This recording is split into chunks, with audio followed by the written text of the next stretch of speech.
Latest updates के लिए हमारे चैनल हलचल इंडिया को लाइक, शेयर एंड सब्सक्राइब कीजिए एंड यस, बेल आइकन को प्रेस करना मत भूलिए।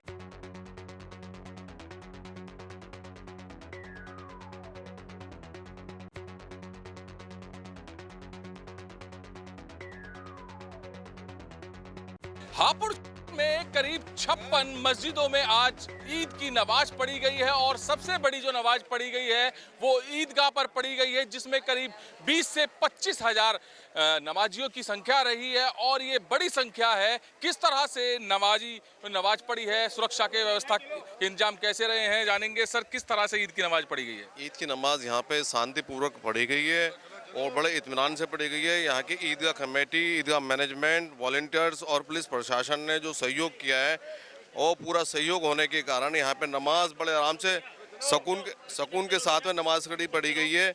ईदगाह कमेटी और वॉलंटियर्स पहले से इस पर ध्यान रखते हैं कि सरकार की गाइडलाइन का पालन किया जाए। आज सरकार की गाइडलाइन का पालन पहले से किया जाता है और अब भी इस बार भी ईद उल अज़हा में सरकार की गाइडलाइन का पालन किया गया। और लोगों से ये भी अपील की गई है कि जो लोग कुर्बानी करते हैं वो खुले में कुर्बानी न करें, ढककर करें, किसी को परेशानी नहीं होनी चाहिए, रास्तों का विशेष ध्यान रखें। अच्छा, सबसे बड़ी चुनौती जो रहती है वो यही रहती है कि सड़कों पर ईद की नमाज ना पढ़ी जाए। उसमें कितना जागरूक दिखे हैं लोग? नहीं, पब्लिक जागरूक है क्योंकि 56 मस्जिद यहाँ पे बढ़ाई गई है शहर के अंदर। ईदगाह के अलावा 56 मस्जिदों में नमाज को डिवाइड करने के लिए किया, जिस आदमी को सहूलत के हिसाब से जो आदमी जहाँ नमाज पढ़ना चाहे पढ़ सकता है। ईदगाह का लास्ट टाइम जो 7 बजे का है, उससे पहले भी टाइमिंग होता है, उसके बाद में भी टाइमिंग होता है, लेकिन मस्जिद ईदगाह का टाइम 7 बजे का है। इसलिए डिवाइड जो है 56 मस्जिद जो की गई है वो इसलिए की जाती है कि मस्जिद जो आराम से नमाज पढ़ने के लिए वो आदमी वहाँ भी सहूलत के हिसाब से नमाज पढ़ सकता है, नहीं तो वो ईदगाह में भी आ सकता है। लेकिन ईदगाह पूरी होने के बाद में यहाँ का प्रशासन, पुलिस प्रशासन मेहनत करता है, वॉलंटियर्स मेहनत करते हैं, ईदगाह कमेटी मेहनत करती है और जो लोग आते हैं तो उनको प्यार से समझा कर कि फला मस्जिद में चला जाइए, वहाँ पर टाइमिंग है, वहाँ नमाज पढ़ सकते हैं आराम से। सर, करीब हापुड़ शहर की बात की जाए तो 56 मस्जिदों में नमाज पढ़ी गई है और ईदगाह जो सबसे बड़ी नमाज का स्थल है, करीब यहाँ पर 25,000 लोगों ने नमाज पढ़ी है। तो किस तरह से सुरक्षा के इंतजाम किए गए हैं? देखिए, जैसा कि आप देख भी पा रहे हैं, हर्षोल्लास के साथ में ये नमाज का कार्यक्रम हुआ है। लोगों ने ईद की नमाज को समय से ईदगाह में बैठ के अदा किया। इससे पहले जैसा कि आपने खुद ही बताया, 50 से ऊपर मस्जिदें हैं जिसमें नमाज हो चुकी है। अभी भी कई जगह नमाज हो रही है इस समय। हम लोगों ने पहले से ही सबसे वार्ता करके रखी थी और इस प्रकार के इंतजाम किए थे कि नमाजियों को और बाकी जो भी रिलीजियस पर्सनस हैं उनको किसी प्रकार की दिक्कत भी ना हो। तो वो हमारी जो मेहनत है वो रंग लेके आई है।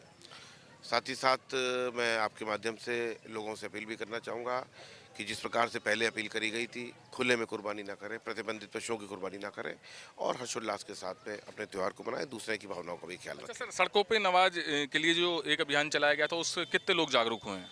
उससे बहुत लोग जागरूक हुए हैं। आपने देखा, ईदगाह के भीतर ही नमाज पढ़ी गई है, मस्जिदों में नमाज पढ़ी गई है। लोगों ने जो प्रशासन की अपील थी, जो प्रशासन ने उनको समझाया था, मीटिंगें करी थी, उसका असर हुआ है और सड़कों पर नमाज नहीं हुई है। तो हापुड़ शहर की बात की जाए तो लगभग 56 मस्जिदों में नमाज पढ़ी गई है, जिसमें करीब 35 से 40 हजार जो नमाजी आए हैं उन्होंने सफल और शांतिपूर्वक नमाज संपन्न की है। और पुलिस प्रशासन की बात की जाए तो पुलिस प्रशासन भी लगातार मुस्तैद रहा है। जिलाधिकारी अभिषेक पांडे, एसपी कुंवर ज्ञानेंद्र सिंह लगातार यहां पर निरीक्षण करते रहे हैं, यहां पर भ्रमण करते रहे हैं, जिसका आज रिजल्ट जो आया है वो बिल्कुल साफ आया है कि जो 56 मस्जिदों में नमाज पढ़ी गई है बिल्कुल सफल संपन्न हुई है, जिसमें करीब 35 से 40 हजार लोगों ने नमाज पढ़ी है। कैमरामैन शिवम के साथ सुशील शर्मा, हलचल इंडिया।